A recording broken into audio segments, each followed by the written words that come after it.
पहला सवाल, क्या शराब पीकर नमाज पढ़ सकते हैं?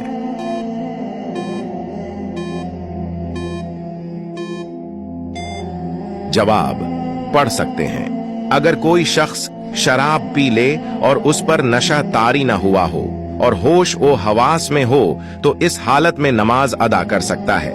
नेज शराब पीने वाले की नमाज 40 दिन तक कबूल न होने के बारे में जो मजमून हदीस शरीफ में आया है तो उससे मुराद ये है कि शराब पीने वाला नमाज के थवाब से महरूम रहता है, अलबत्ता नमाज का फरीजा उसके जिम्मे से साकित हो जाता है। दूसरा सवाल, जमीन पर पहला जलजला किस गुनाह की वजह से आया था?